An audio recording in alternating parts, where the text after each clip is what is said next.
Good afternoon, everyone. My name is Claus Gabriel J. Baste.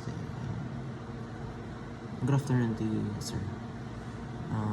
Today I was going to make a performance test with the level of average the warehouse inventory. So let's get started. Okay, so we proceed now. Here we use this class represents the warehouse inventory system, which is I named it. So this program controls the stocks are added to ma-added siya sa shelf with the maximum capacity with 500 units. So in here, so the main method, which is the starting point, public static void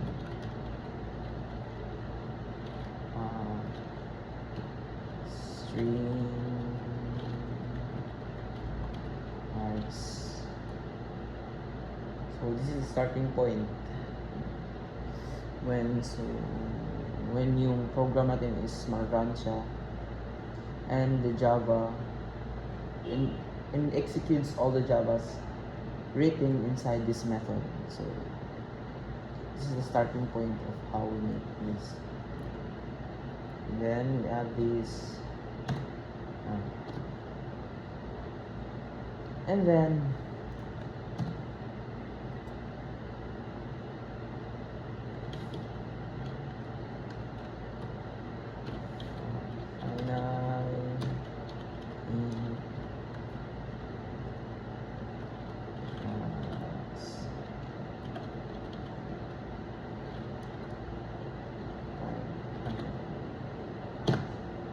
so this max limit yung mag-represents ng maximum ng number of units natin, so that the warehouse is yung warehouse shelf ma-hold niya, and the keyboard final, which means this value cannot be changed. So that's why we put on final, because yung value natin hindi yan ma-change, which helps to avoid yung mga errors to the inventory limit. So next, then you add some in current stock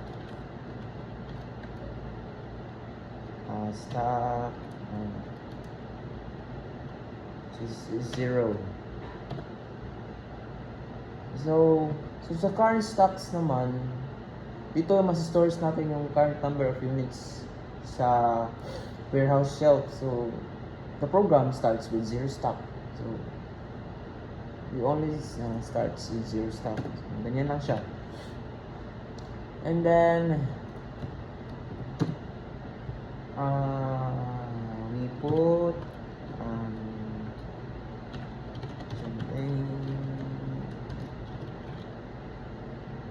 So message dialog small and put a warehouse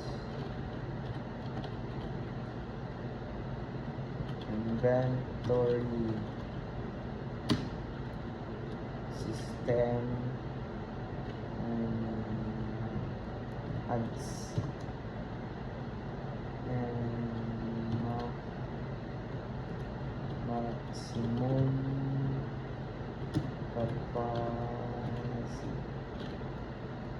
capacity, which is 500 units.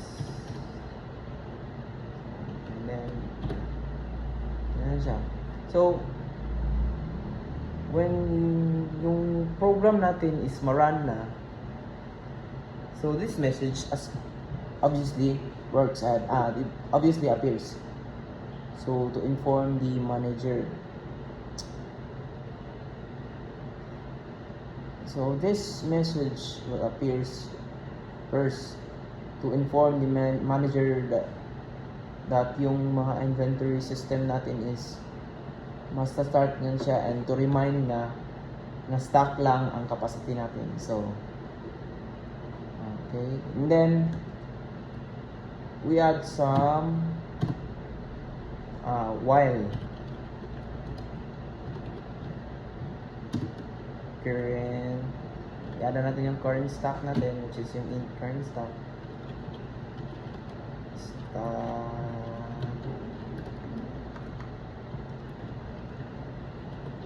high, ops, ganyan siya, and then max limit, and we have some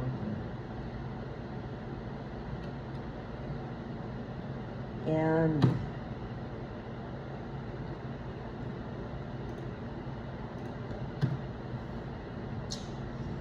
so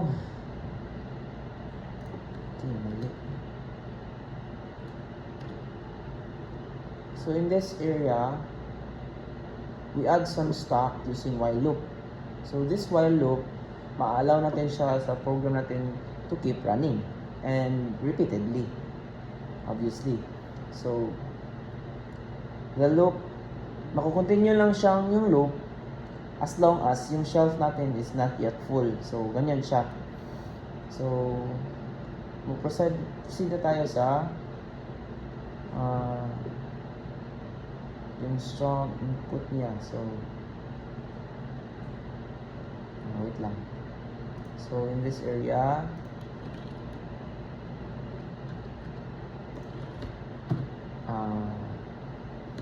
we put and then string input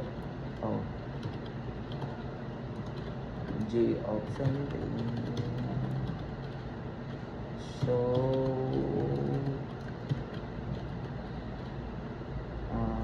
input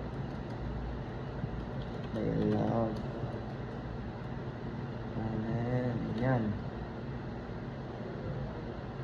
and chada ganyan. We add the current stock,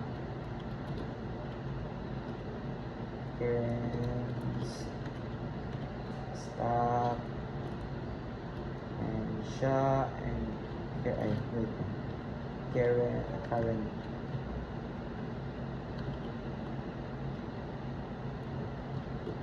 stock plus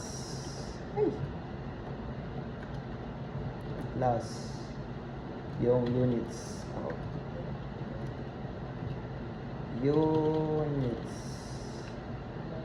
and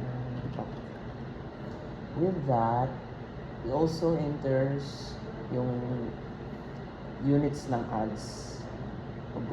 Lalagay nila yung units sa ads dito, enter units to add, and then continue. I also add we also enter the explain it better.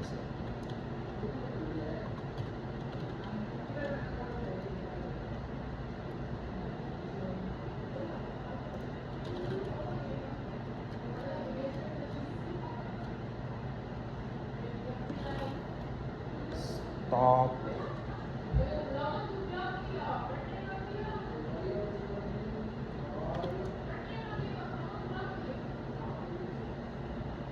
No.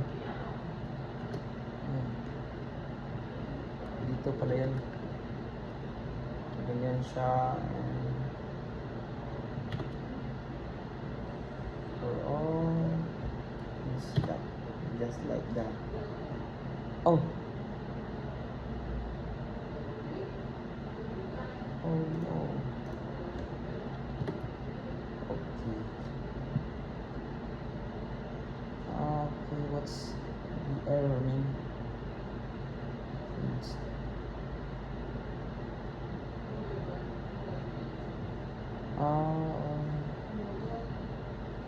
Wait.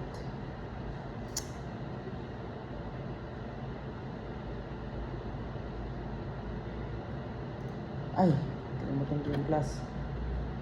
Okay. Ayan siya. So, in this area, this program, the program nag-aasya ng asa sa manager kung how many units they want to add to the shelf. So the current stock natin is shown to the manager to make an informed the decision. So ganyan siya. And then after that,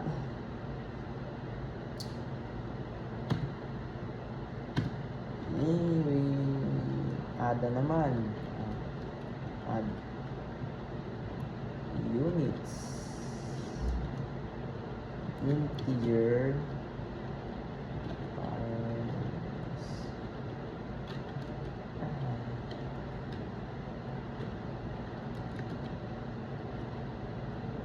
input. So which kani is yung input natin from J option pin is originally na string na siya. So yung dito nga line mag-convert yun sa input. Convert siya sa input into an integer. So it can be used in calculation. So ganyan siya. And then we add some dito if we add some if it's like that, add units and then 0. Ay.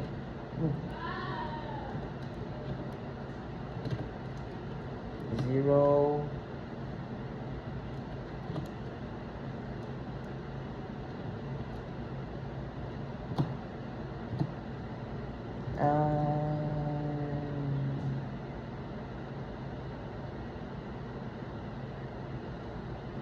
break.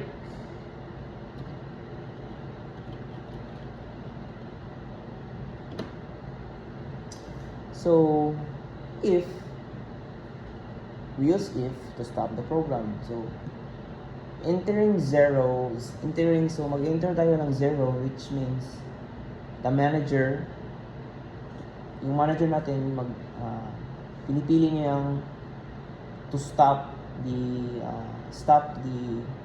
pagdagdag na yung stock. So which gamit tao if.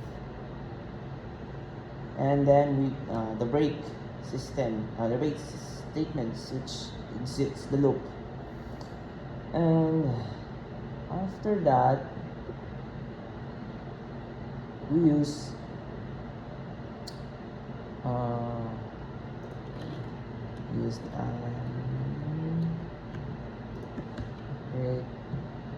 if ulit, if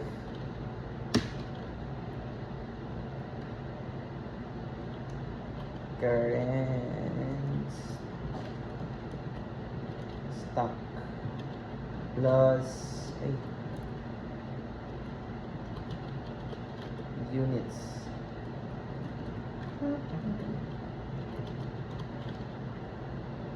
and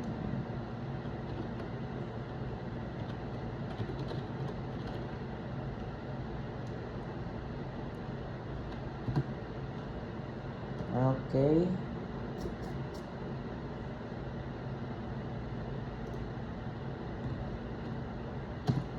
So in this area, muna siyang limit checking. So the conditions, so these conditions we have is ma-add din siya to enter the units. Well, and it will exceed the 500 unit capacity, which means ma-prevent natin yung stock sa overflow. So, yeah, after that,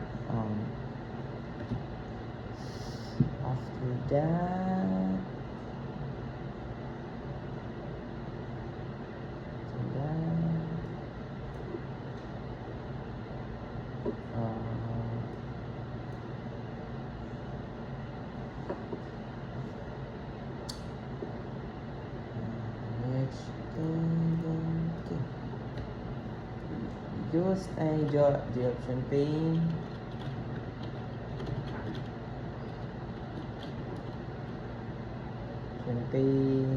So message. Hi.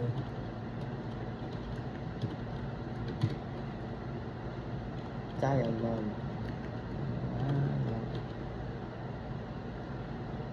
None.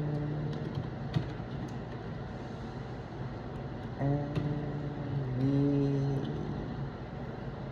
put shelf is now full. Yan siya.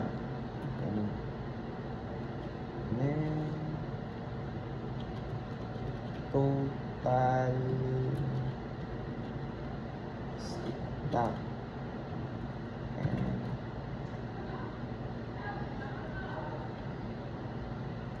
plus current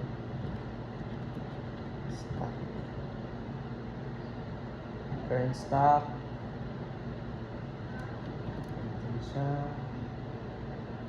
and just like that. Add some units of it. Units. Wait.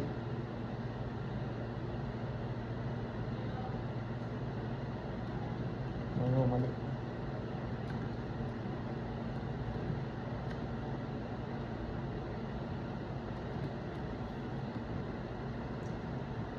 Oops.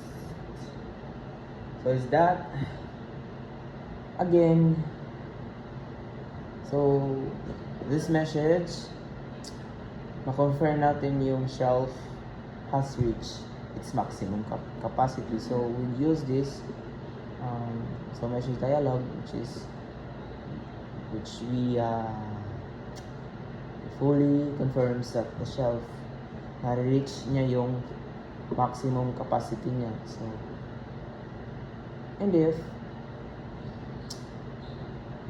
you put an else,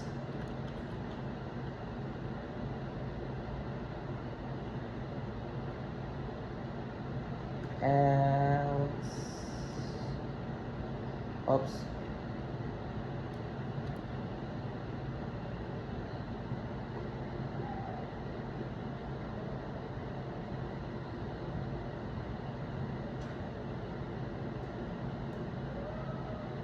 else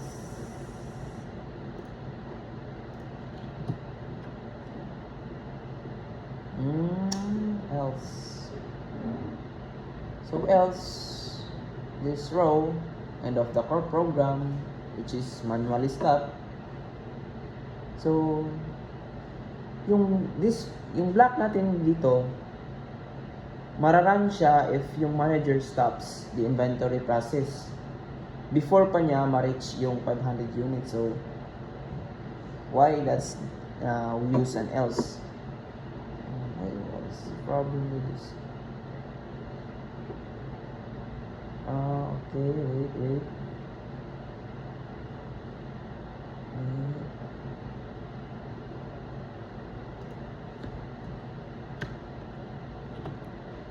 Okay.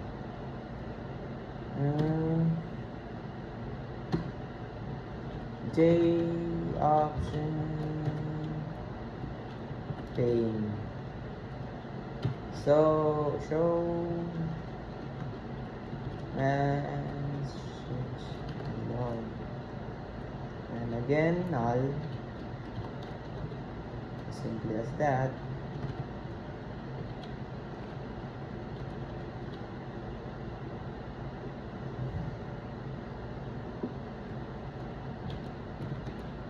The inventory process stop and look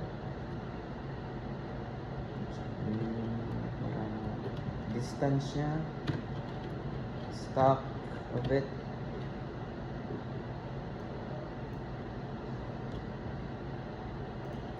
final stock niya,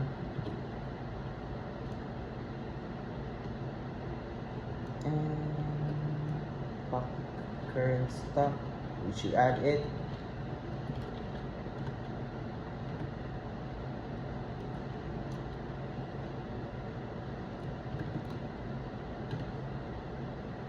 Yung units niya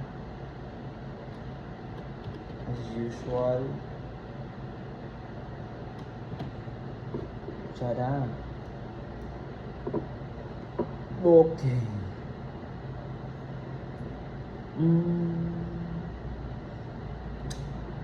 Okay. So this naman, this is the final stock count. Na-display na natin yung final stock count natin. And when yung process natin is ma-stop lang siya manually. And that's it. We also add a system that exit, which means it's all done. 0 and just that. Okay.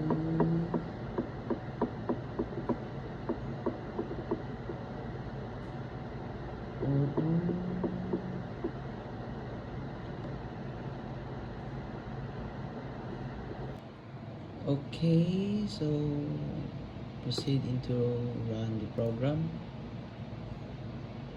The stats, so this is showing the welcomes of 100 units of his warehouse inventory system. So after we click that, it shows that the current stock is 0 units and enters another's to add.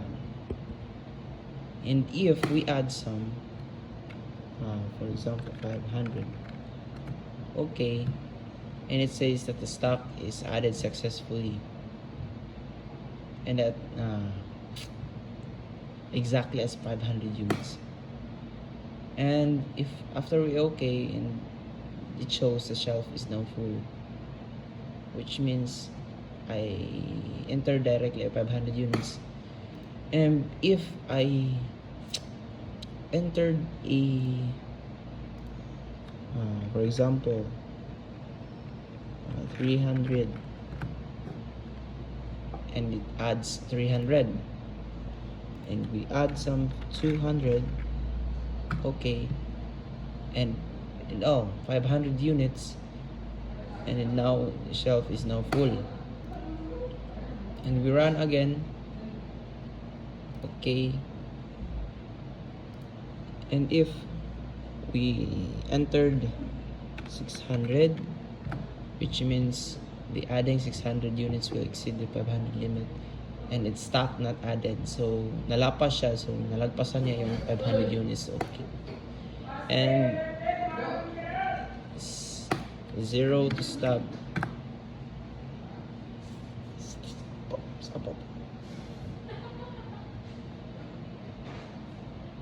And okay, it shows if we entered 0 means to stop. The inventory's process is stopped, so which means it's stopped. Okay, so we press okay, and then in if, just like that. So repeatedly lang siya, so nagbalik-balik lang siya. So we has 200 400. This stock is, and then enter with 0. Oh, it's like that. The 400 is units.